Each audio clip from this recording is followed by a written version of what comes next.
ओम शांति। अव्यक्त बाप दादा। आज की तारीख 18 जून 1969। 18 जून 1969। मुरली का सार। मर्जीवा वो है जो पुराने शूद्रपन के संस्कारों को टच भी न करे। मर्जीवा वो है जो पुराने शूद्रपन के संस्कारों को टच भी ना करे।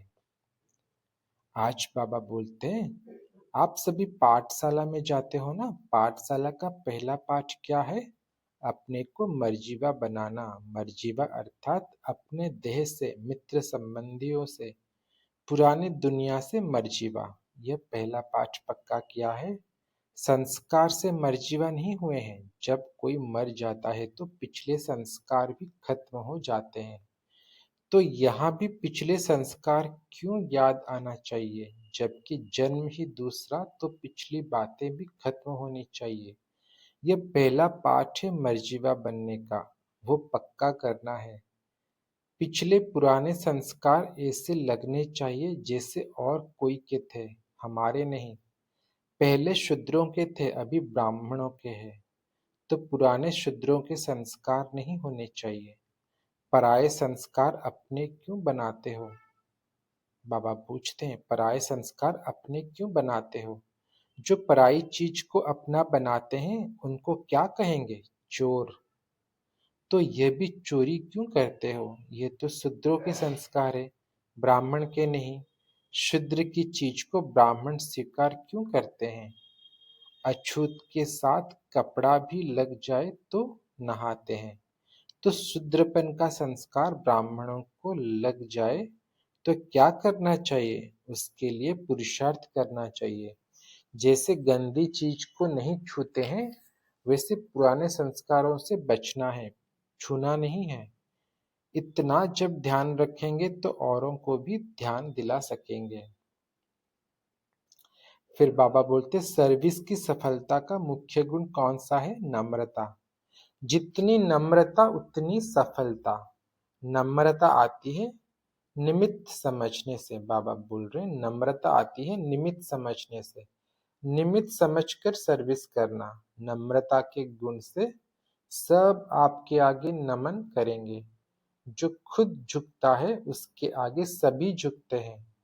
निमित्त समझकर कार्य करना है। जैसे बाप शरीर का आधार निमित्त मात्र लेते हैं, वैसे आप समझो कि निमित्त मात्र शरीर का आधार लिया है। एक तो शरीर को निमित्त मात्र समझना है और दूसरा सर्विस में अपने को निमित्त समझना। तब नम्रता आएगी। फिर देखो सफलता आपके आगे चलेगी। जैसे बाप दादा, बाबा बोल रहे हैं, जैसे बाप दादा टेम्पररी देह में आते हैं, ऐसे देह को निमित्त आधार समझो। बाप दादा की देह में अटैचमेंट होती है क्या? बाबा पूछ रहे हैं, बाप दादा की देह में अटैचमेंट होती है क्या? आधार समझने से अधीन नहीं होंगे। अभी देह के अधीन होते हो, फिर देह को अधीन करेंगे। फिर बाबा बोल रहे हैं, गायन में दृष्टि से सृष्टि बनती है। बाबा बोल रहे हैं, गायन है दृष्टि से सृष्टि बनती है।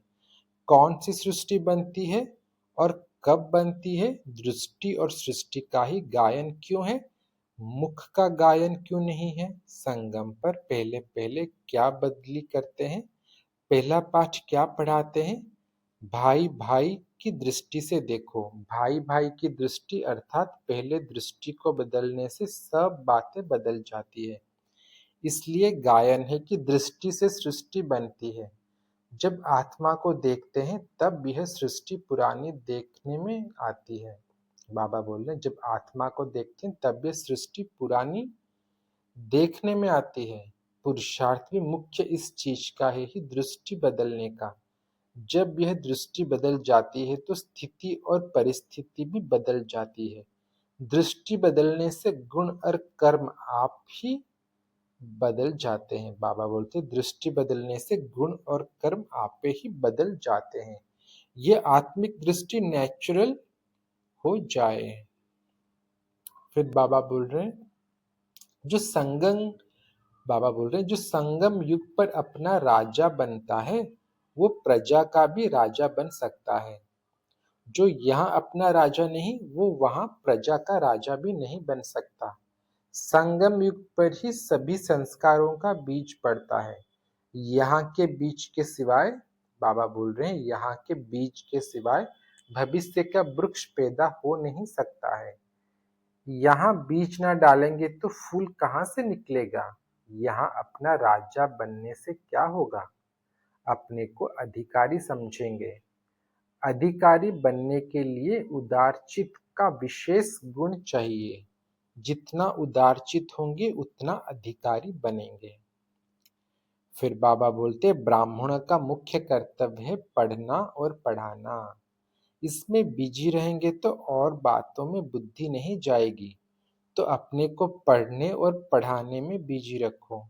आजकल, बाबा बोल रहे, आजकल तक बाप दादा ने सुनाया है कि मन की वृत्ति और अव्यक्त दृष्टि से सर्विस कर सकते हो। अपनी वृत्ति दृष्टि से सर्विस करने में कोई बंधन नहीं है।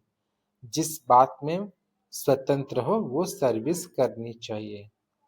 अच्छा, ओम शांति।